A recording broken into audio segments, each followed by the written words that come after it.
Captain colonel शेर खान। कारगिल जंग के शहीद और कौम के बहादुर सपूत कैप्टन कर्नल शेर खान की शहादत के बाद जब उनका जस्ते खाकी पाकिस्तान के सुपुर्द किया गया तो उनकी जेब से एक खत मिला। एक ऐसा खत जो शहीद कैप्टन कर्नल शेर खान ने नहीं बल्कि दुश्मन फौज के अफसर ने लिखकर उनकी जेब में डाला था। इस मुख्तसर तरीन खत में एक ही जुमला लिखा था, मगर उस एक जुमले ने करोड़ों पाकिस्तानियों के सर फख्र से बुलंद कर दिए। ये खत किसने शहीद कैप्टन कर्नल शेर खान की जेब में डाला था और इस खत में ऐसा क्या लिखा था? कारगिल जंग के 20 साल गुजर जाने के बाद पाकिस्तानी सपूत और कारगिल के हवाले से ऐसे चंद छुपे हुए हकाइक जो तारीख का हिस्सा बन गए। 1999 तक पाकिस्तान और भारत 3 लड़ाइयां लड़ चुके थे और तीनों जंगों के पीछे वजह एक थी और वो थी कश्मीर। 1999 में भी कश्मीर ही की आज़ादी के लिए एक ग्रैंड ऑपरेशन होने जा रहा था। कारगिल का मंसूबा कई बरसों से ज़ेरे गौर था, लेकिन उस पर अमल 1999 में हुआ। ये मंसूबा पहले बेनज़ीर साहिबा के ज़माने में मुशर्रफ उनके सामने लाए थे जब वो डीजी मिलिट्री ऑपरेशंस थे। बेनज़ीर भुट्टो ने इसे रद्द कर दिया था। इससे कबल जनरल ज़ियाउल हक के ज़माने में भी कुछ इस पर बात हुई थी, ताहम हर बार इस मंसूबे को रद्द कर दिया गया। 1999 में पाक फौज के 4 जनरलों ने इंतहाई राजदारी के साथ इस मंसूबे पर काम शुरू किया। इस हवाले से पाकिस्तान की मारूफ सहाफ़ी और कारगिल को इंतहाई करीब से देखने वाली नसीम जहरा कहती हैं, कारगिल वॉर को अमली जामा पहनाने में 4 जनरल ही पेश थे। ये वो जनरल थे जिन्होंने लाइन ऑफ कंट्रोल पर काम कर रखा था। उन 4 जनरलों में उस वक्त के chief of army staff general Parvez Musharraf, force commander of northern areas general Javed Hassan, chief of general staff lieutenant general Aziz Khan और commander 10 corps lieutenant general Mohammad Ahmed शामिल थे। और इनके अलावा फौज की आला क़यादत भी इस ऑपरेशन से बेखबर थी।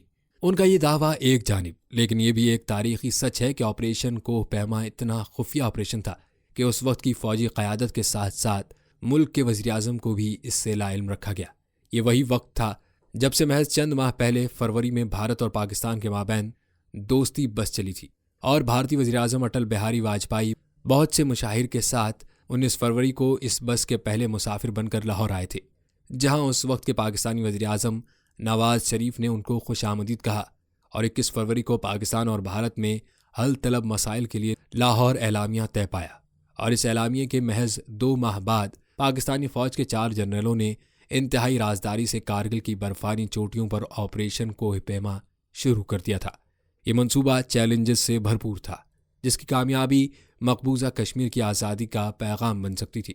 इब्तदाई तौर पर तो कारगिल का मंसूबा यह था कि मकबूजा कश्मीर में पहाड़ की कुछ चोटियों पर कब्जा किया जाए और फिर वहां से श्रीनगर लिंक हाईवे पर कब्जा करके उस सड़क को बंद किया जाए। उनके मुताबिक ये सड़क कश्मीर में तैनात इंडियन फौजियों तक सप्लाई पहुंचाने का अहम तरीन बल्कि वाहिद रास्ता है। उस सड़क के बंद हो जाने से हालात बिगड़ जाते और इंडिया घुटने टेकने पर मजबूर हो जाता।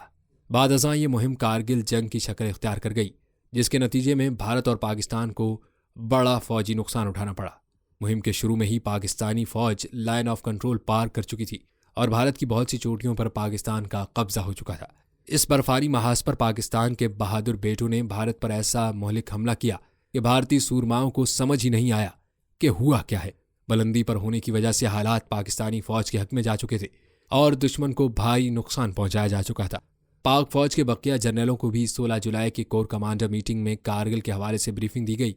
उस वक्त तक हालात इस कदर पाकिस्तान के हक में थे कि पाक फौज को यकीन हो चुका था कि वो ये मार्का सर कर लेंगे। 17 मई को उस वक्त के वज़ीर-ए-आज़म नवाज शरीफ को जब कारगिल के हवाले से ब्रीफिंग दी गई तो सियासी क़यादत तंग थी, क्योंकि लाहौर समिट के बाद भारत और पाकिस्तान मुज़ाकरात के जरिए चीज़ों को लेकर आगे चल रहे थे। उस वक्त के वज़ीर ख़ारजा सरताज अजीज़ ये सूरत हाल समेट न पाए, जबकि नवाज शरीफ फ़ौज के मौक़िफ़ से कायल हो चुके थे।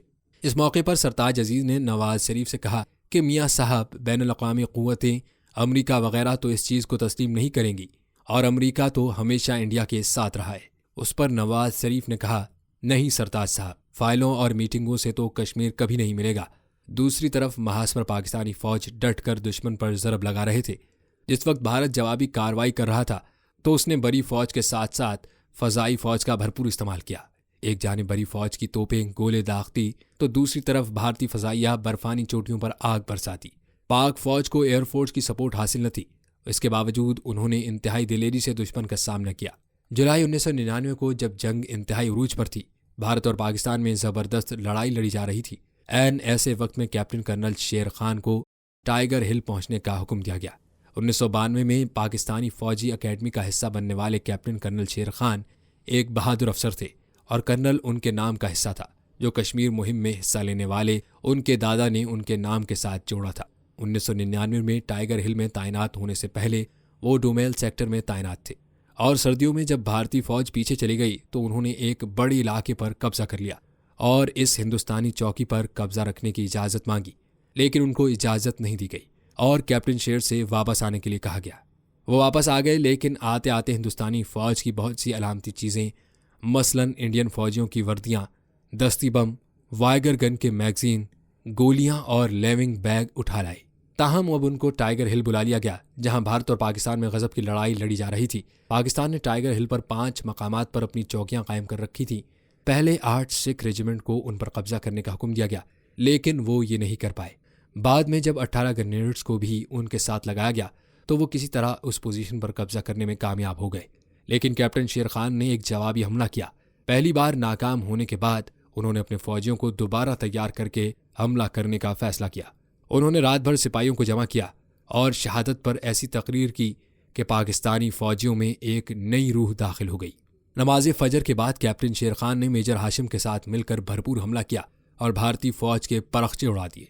कारगिल का सफ़ेद बर्फपोश मैदान जंग भारतीय फौजियों के खून से सुर्ख हो चुका था। इस लड़ाई की कमांड संभालने वाले भारतीय फौज के ब्रिगेडियर MS बावजवा ने कहा, जब ये जंग खत्म हुई तो मैं उस अफसर का कायल हो चुका था। मैं सन 71 की जंग भी लड़ चुका था। मैंने कभी पाकिस्तानी अफसर को ऐसे क़यादत करते नहीं देखा।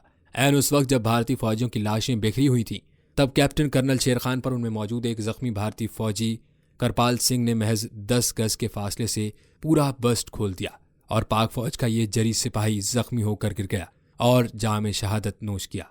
बाकी फौजियों की लाशों को वहीं दफना दिया गया, जबकि भारतीय फौज के कमांडिंग अफसर ब्रिगेडियर बाजवा ने शहीद की लाश को नीचे भारतीय फौज के कैंप में मंगवाया।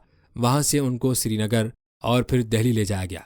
उसके बाद जब कैप्टन शेर खान की लाश वापस चली गई तो उनकी जेब में ब्रिगेडियर बाजवा ने कागज़ का एक पुर्जा रख दिया, जिस पर लिखा था, 12 LNI के कप्तान कर्नल शेर खान इंतहाई बहादुरी और बेजिगरी से लड़ी और उन्हें उनका हक दिया जाना चाहिए। भारत की जानिब से कर्नल शेर खान की लाश को वापस करने का फैसला किया गया। 18 जुलाई को उनका जस्ते खाकी कराची पहुंचाया जाना था। 18 जुलाई 1999 की निस्फ शब को मलीर छावनी के सैकड़ों फौजी कराची के बैनुल-अक़वामी हवाई अड्डे पहुंच गए थे, जिन्होंने कैप्टन कर्नल शेर खान की लाश हासिल की। उनके 2 भाई अपने आबाई गांव से वहां आए थे। कराची में हज़ारों फौजी जवानों और शहरियों की मौजूदगी में उनका पहला जनाजा पढ़ा गया। उसके बाद उनका जस्ते खाकी इस्लामाबाद ले जाया गया, जहां सदर रफ़ीक तारड़ समेत मुतअद्दिद आला सरकारी और सिविल अफसरों ने उनकी नमाज जनाजा अदा की। इसके बाद उनको मुकम्मल फौजी एजाज़ के साथ उनके गांव में सुपुर्द खाक कर दिया गया, जिसका नाम अब उनके नाम पर ही रखा गया है। तदफीन से कबल फौज के अफसरान ने उनको जेब से भारतीय कमांडिंग अफसर का वो ख़त निकाला। बादअज़ां हुकूमत पाकिस्तान ने कैप्टन कर्नल शेर खान शहीद को निशान हैदर देने का फैसला किया। पाकिस्तान के इस बहादुर सपूत ने वतन पर जान तो कुर्बान कर दी, मगर अपनी बहादुरी के बायस शुजाअत की ऐसी मिसाल रकम की जो आज भी तारीख का हिस्सा है। पाक धरती का ये बेटा हैदर का निशान बनकर हमेशा के लिए जिंदा रहेगा।